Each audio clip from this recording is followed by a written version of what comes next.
Hello dear student, this is Suman Dutta. তো আজকে present হলাম নতুন একটা ভিডিও নিয়ে। আজকে থাকছে ত্রিপুরা ক্লাস 6-এর জন্য আরেকটা গুরুত্বপূর্ণ অঙ্ক।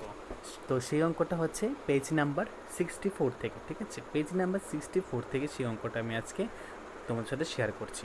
তো আশা করব সবাই ভিডিওটা প্রথম থেকে লাস্ট অব্দি নিশ্চয়ই দেখবে, কারণ তোমাদের এই যে ভিউস, ঠিক আছে, আমাকে অনেকটা মোটিভেট করে, যার ফলে আমি নতুন নতুন ভিডিও বানাই, ঠিক আছে? প্রত্যেক দিন অ্যাটলিস্ট 2-3টা করে ভিডিও বানাতে পারি, নাহলে কিন্তু কোনো ইচ্ছে হয় না কোনো ভিডিও বানানোর জন্য।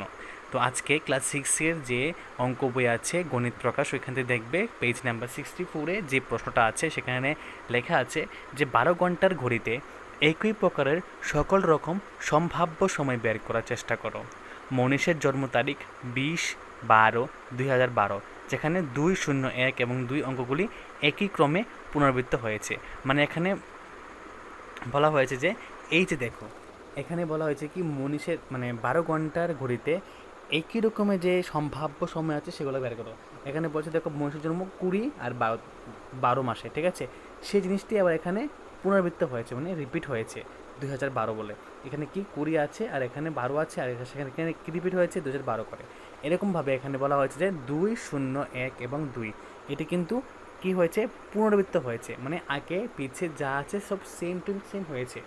তো তোমাকে কী করতে হবে, এরকম করে আর কিছু সংখ্যা বের করতে হবে। যেমন দেখো এখানে কী সংখ্যা আছে আমি লিখে দিচ্ছি, যে 20-11-2011, ঠিক আছে? মিলিয়ে নিও। 20-2-2002, 20-9-2009, ঠিক আছে? তারপর 20-10-2010, 20-10-2010, দেখো মিলে গেছে। 19-10-1910, ঠিক আছে? তারপর আছে 19-11-1911। ওকে, বোঝা গেছে? তো এরকম হলো, এরকমভাবে যখন অঙ্ক থাকবে না, তখন তোমরা কি বুঝবে যে এগুলা কি হয়েছে, সেম টু সেম হয়েছে অঙ্কটা, ঠিক আছে? মানে এখানে যা আছে, মানে যা যা এখানে যা যা চেয়েছে সবগুলো এখানে কি আছে, সেম টু সেম হয়েছে, মানে পুনরাবৃত্ত হয়েছে। তো তার একটা সেকেন্ড পার্টে কী আছে, অতীত থেকে একই ধরনের আরও কিছু তারিখ বের করো।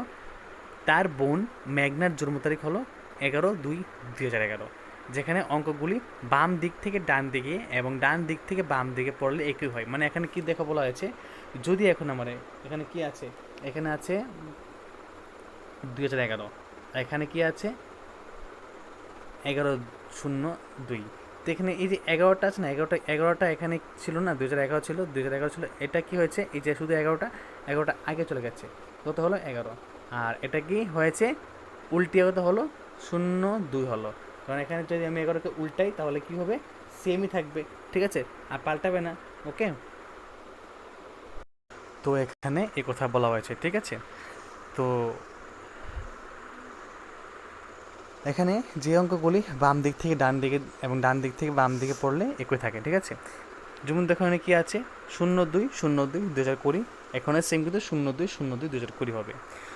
22-02-2022 আর 22-2-2022 সেম। দেখো আমি যদি এখানে যেই সংখ্যাগুলি আছে আমি যদি ঘুরিয়ে লিখি তাহলে সেমই হবে। দেখো এখানে 11 আসছে, 20 হয়ে যাবে, এখানে 02, এখানে 02 হয়ে যাবে 20, আর এখানে 11 তো সেমই থাকবে, ঠিক আছে? দেখে নিয়েছো? তো এই হলো সেকেন্ড পার্টের উত্তর। তো যদি আজকের ভিডিও তোমাদের কাছে ভালো লাগে থাকে, অবশ্যই ভিডিওটা সবার সাথে শেয়ার করবে। তো দেখা হচ্ছে একটা গুরুত্বপূর্ণ ভিডিওতে, এবং পেজ নাম্বার 64-এর যে প্রশ্ন উত্তরটা অবশ্যই তোমরা খাতায় নোট ডাউন করে রাখবে। তো সবাইকে অসংখ্য ধন্যবাদ, এবং যারা এই চ্যানেল নতুন তাহলে অবশ্যই চ্যানেলটা সাবস্ক্রাইব করে রাখবে। ধন্যবাদ।